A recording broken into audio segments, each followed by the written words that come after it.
That darn right we need tax relief for Americans so that jobs can be created here. Now, Barack Obama and Senator Biden also voted for the largest tax increases in U.S. history. Barack had 94 opportunities to side on the people's side and reduce taxes, and 94 times he voted to increase taxes or not support a tax reduction, 94 times.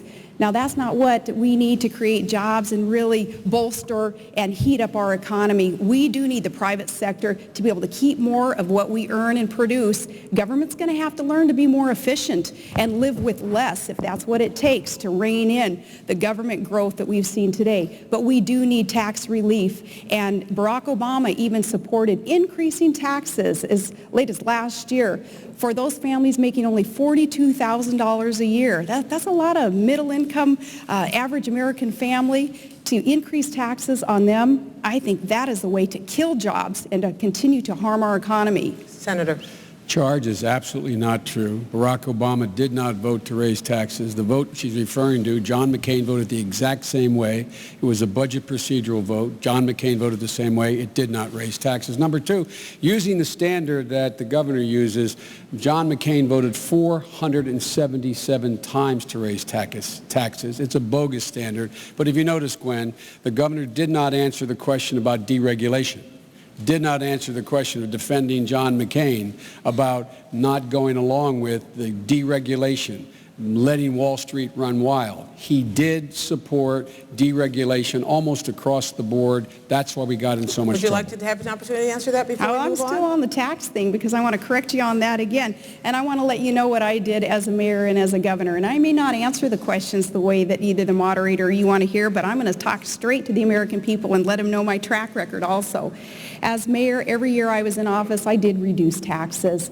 I eliminated personal property taxes and eliminated small business inventory taxes. And as governor, we suspended our state fuel tax. We did all those things knowing that that is how our economy would be heated up. Now, as for John McCain's adherence to rules and regulations and pushing for even harder and tougher regulations, that is another thing that he is known for, though. Look at the tobacco industry. Look at campaign finance reform. Okay, our time is up here. I'm going to move on to the next question. Senator Biden, we want to talk about taxes. Let's talk about taxes. Good. You have proposed raising taxes on people who earn over $250,000 a year. The question for you is, why is that not class warfare? And the same question for you, Governor Palin, is you have proposed a taxing employer health benefits, which some studies say would actually throw 5 million more people onto the rolls of the uninsured.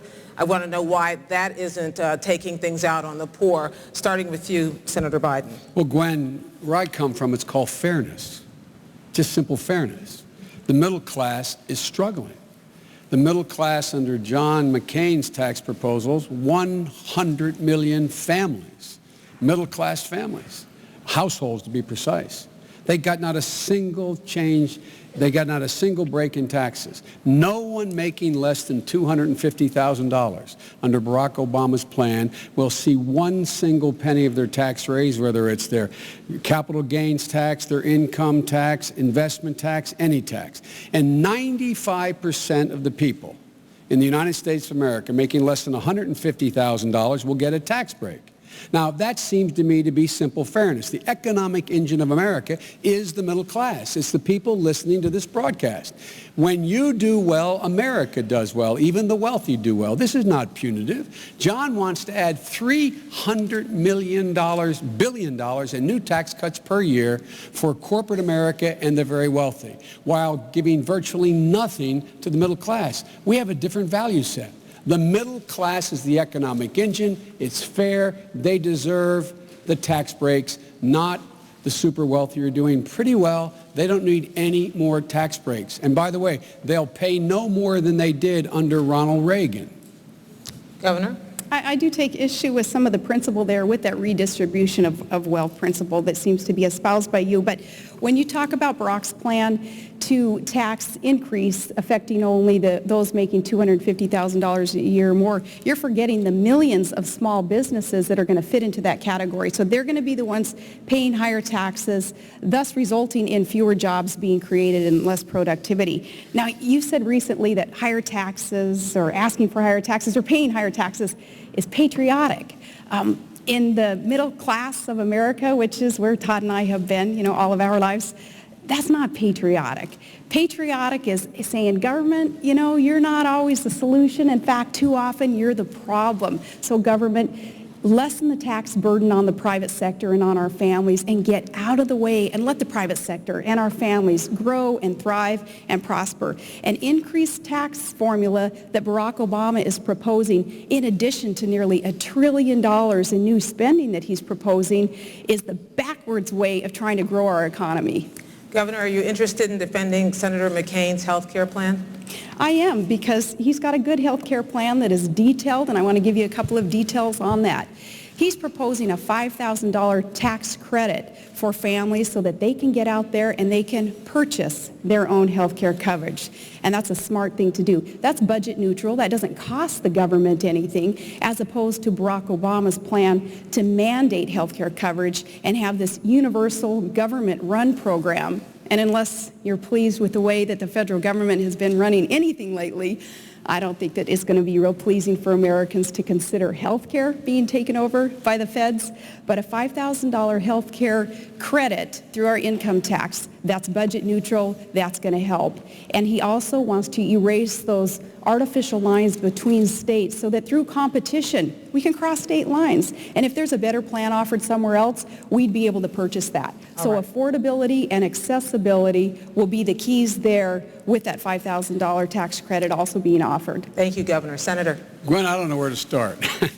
We don't call it redistribution in my neighborhood, Scranton, Claymont, Wilmington, the places I grew up, to say that not giving ExxonMobil another $4 billion tax cut this year, as John calls for, and giving it to middle-class people to be able to pay to get their kids to college. We don't call that redistribution. We call that fairness, number one. Number two, factually, 95% of the small businesses in America, their owners make less than $250,000 a year. They would not get one single solitary penny increase in taxes, those small businesses. Now, with regard to the health care plan, it's with one hand you give it, the other you take it. You know how you know how John McCain pays for his $5,000 tax credit you're going to get, a family will get? He taxes as income every one of you out there, every one of you listening who has a health care plan through your employer. That's how he raises $3.6 trillion on your taxing your health care benefit to give you a $5,000 plan, which his website points out will go straight to the insurance company. And then you're going to have to replace a $12,000, that's the average cost of the plan you get through your employer. It costs $12,000. You're going to have to replace a $12,000 plan because 20 million of you are going to be dropped. 20 million of you will be dropped. So you're going to have to replace a $12,000 plan with a $5,000 check you've just given to the insurance company. I call that the ultimate bridge to nowhere. Thank you, Senator. Now, I want to try to get you both to answer a question that neither of your principals quite answered when my colleague Jim Lehrer asked it last week. Starting with you, Senator Biden, what promises, given the events of the week, the bailout plan, all of this, what promises have you and your campaigns made to the American people that you are not going to be able to keep? Well, slow down. There's a commitment we made to double foreign assistance. We'll probably have to slow that down. We also are going to make sure that we do not go forward with the tax cut proposals of of John McCain, the existing one for people making over $250,000, which is $130 billion this year alone.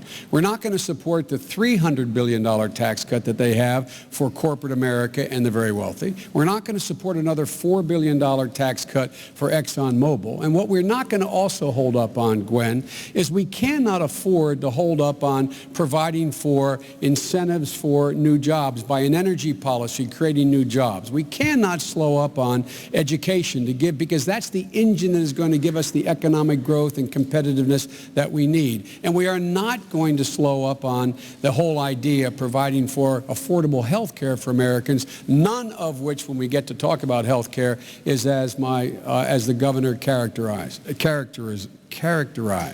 The bottom line here is that we are going to, in fact, eliminate those wasteful spending that exist in the budget right now. A number of things, I don't have time because the light is blinking, that I won't be able to mention, but one of which is the $100 billion tax dodge that